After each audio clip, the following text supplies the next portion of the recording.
But let's do the right side first, because that's the good side. Bring it up as high as you want, and hold for a second. Good, now bring it down.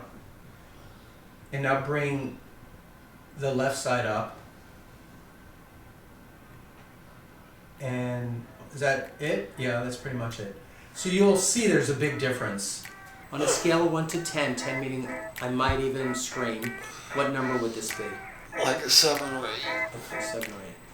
And how about if I drop lower to that spot? Yeah, that's like 10. That's a 10.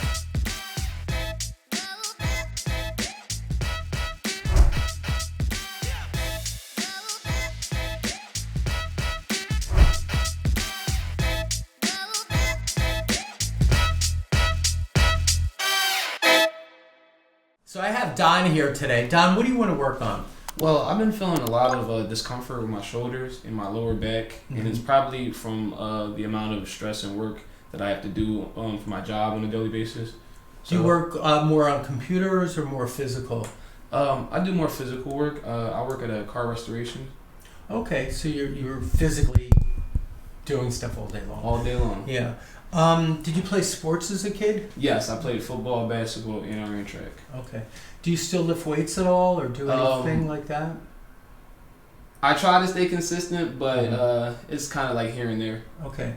Do me a favor, and I'm going to have you start to bend down towards your toes and keep your legs straight, and then stop whenever you have to stop, okay? Go as far as you can.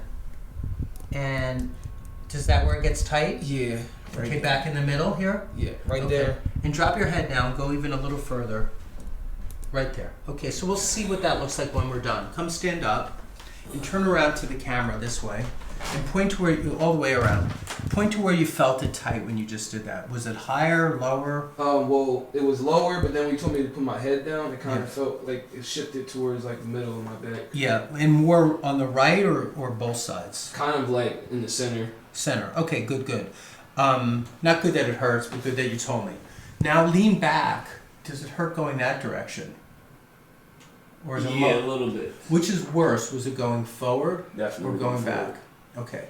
So let's do this. Let's get you to start face down. I'm going to have you put your nose on the table right there. Okay. And I want to... actually, you can shoot this way, straight at me. You're going to just drop your face down.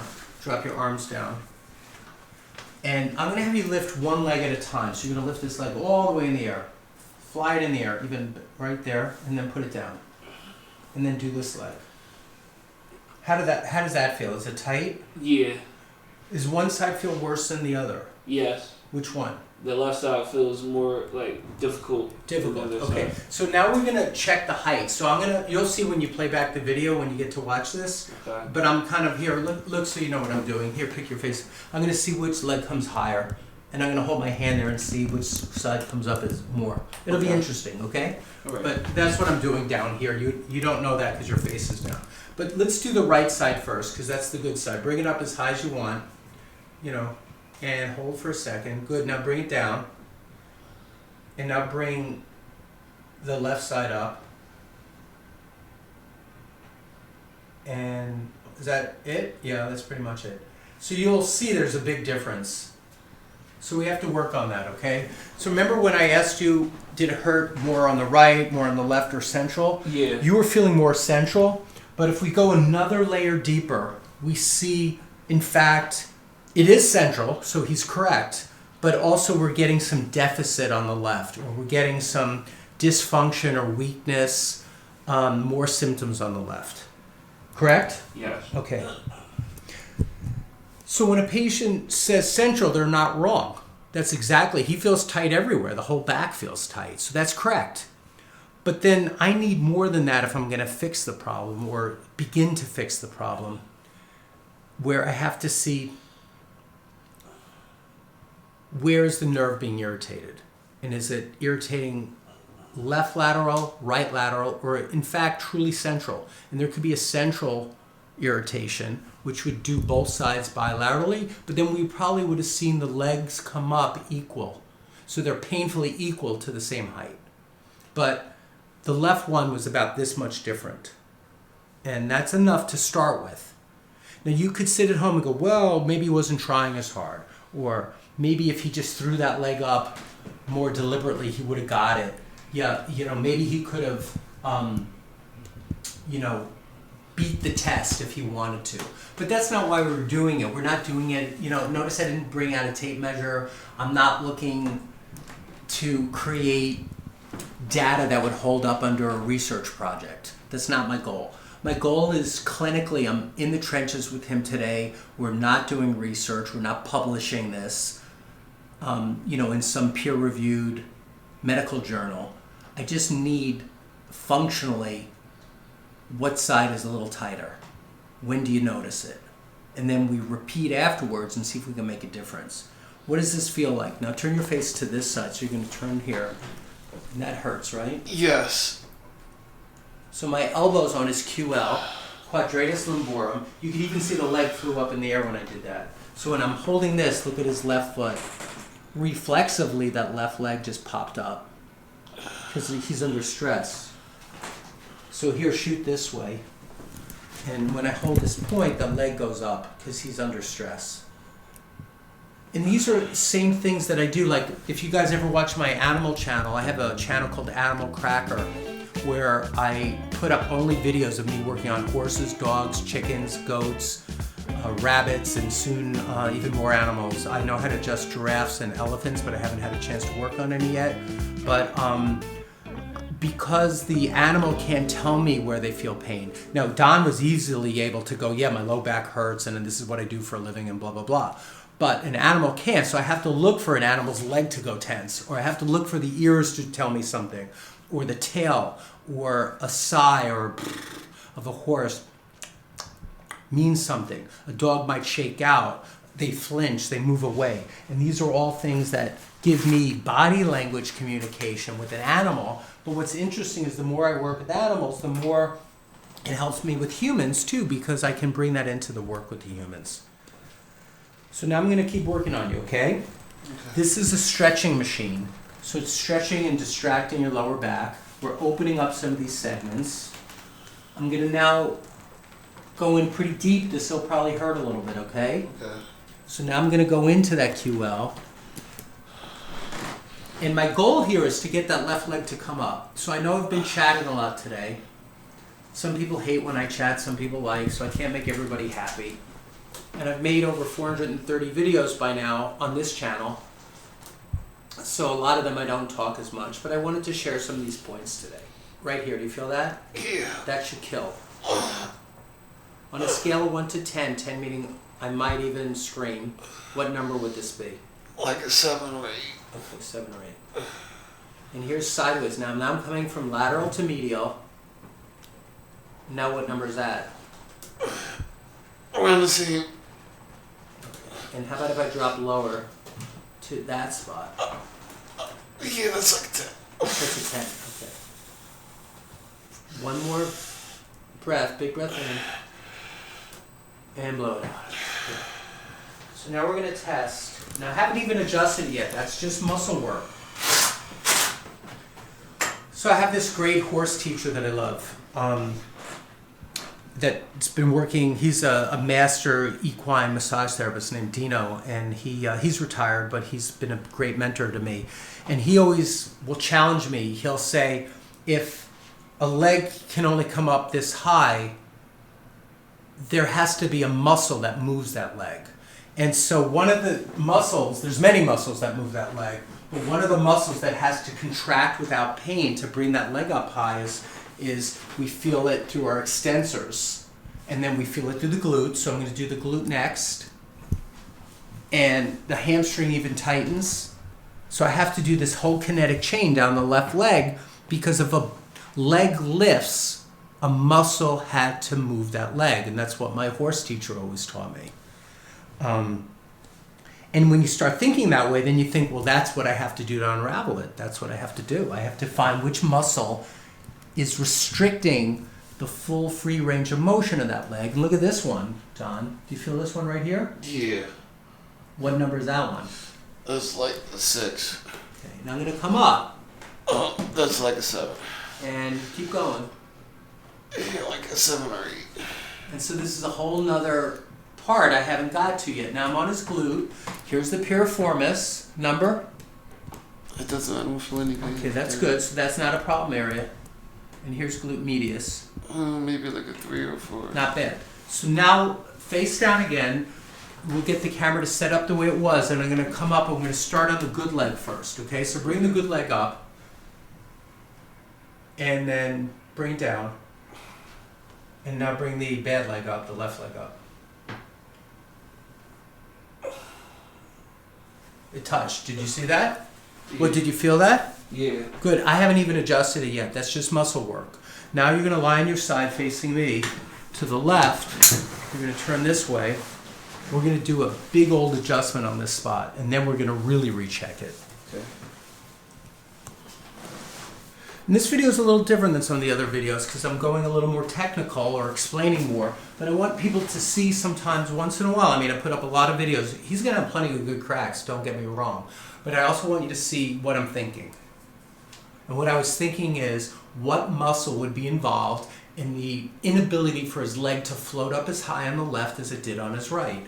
Now watch this. Big breath in and blow it out. Good. Got it. You hear that one? That was good. Come to the other side now. What do you think of that one? That felt good. It's a good pop, right? Yeah. So now bring this knee up. I'm going to put my arms through here. Hold on to your own triceps. Got it. Good. So drop now a little more. Got it. Good. So now lie on your back. I'm going to pull your hip out. I'm still working on that section. So I'm going to pull this part of his hip by yanking from here. Good. Good. Now I'm going to do another move where I put this up here. Watch me, Don. It's up here, the leg. I'm going to lift the table. I have to tighten the table first. I'm going to pivot the leg and adjust it. Here's one more. Bend the knee. Pivot the leg, so I'm externally rotating, and adjust. Now lie face down and try the legs again. So you're going to turn again, float up the right leg first, then float up the left leg.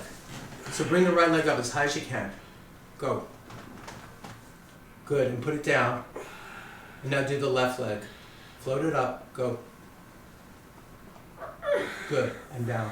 Feels different, right? Yeah, I'm getting more of a range of motion. Yeah. Say it again. Here, turn this way so we can hear you. I feel like I'm getting more of a range of motion now in my left side. Yeah. Good, good. So now lie on your back. And we're going to do the Y strap and now decompress the whole chain. Now there's two different ways, whether you're doing the ring dinger or Dr. Bo Hightower does it barehanded. But if you look at Dr. Bo Hightower, he sometimes has his partner doctor hold the legs. The ring dinger, Dr. Gregory Johnson for advanced chiropractic, his table blocks the hips. There's pins that go into the table that trap the hips so that when he pulls, the body doesn't slide. Dr. Binder also uses that same type of ring dinger table. Some people distract with a towel or a Y strap. Sometimes I do it without holding on the legs, like Dr. Joseph Cipriano has many videos where the person's legs aren't strapped and you see them really launch. And I've made many of my Y strap ones where you see the body whole launch. If I strap the legs down or hold the legs, they won't move as much, but you get an internal like boom, boom, pull. And that's what we're going to get today because I want to get him to decompress and I do not want him to slide across the table. So pick the head up, and we're going to do this. And you've seen this before, right? Mm-hmm. On videos? Yes, I have. Okay. So I'm going to first get the stretch going, and then we'll do one. Okay, so here's the stretch first. You ready? Mm-hmm. Big breath in, And blow it out.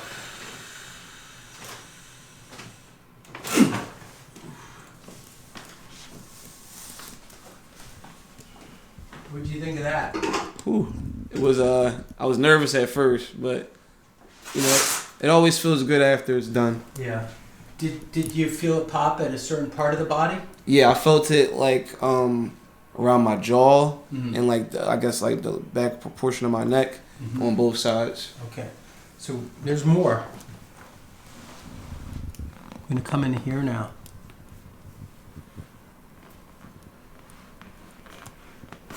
Oh. Got that with my thumb. Now I'm gonna do this just with one finger.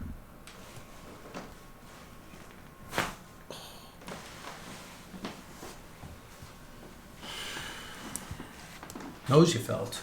Yes. Whew. Now scoot down towards me. I'm gonna crisscross your arms. Turn your face all the way this way as much as you can. Got it. Here's another one. Good.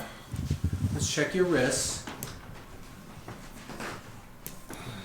Those are fine. Good. Now the next thing I'd like you to do is come stand up in your original spot where we started Okay. and try touching your toes again. So you can do it just like you did before and bring your arms down, okay? Okay.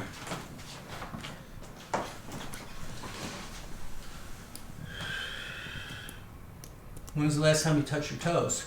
When I was a kid. Not bad, right? Not bad at all. Okay, we just got this much distance. And it was probably pain-free, right? Yeah. I didn't Yeah. feel any pain in my back at all.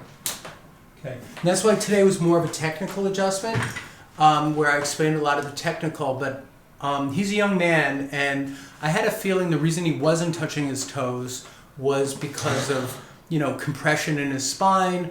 The muscle seize up, so I worked on muscles.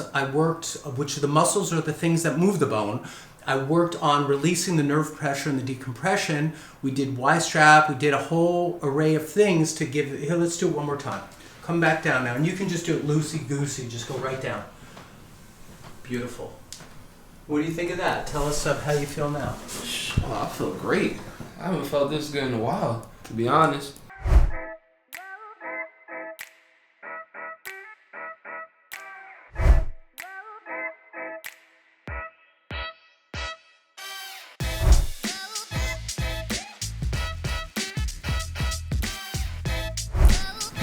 That's pretty interesting, though. What number would this be? Like a 7 or 8.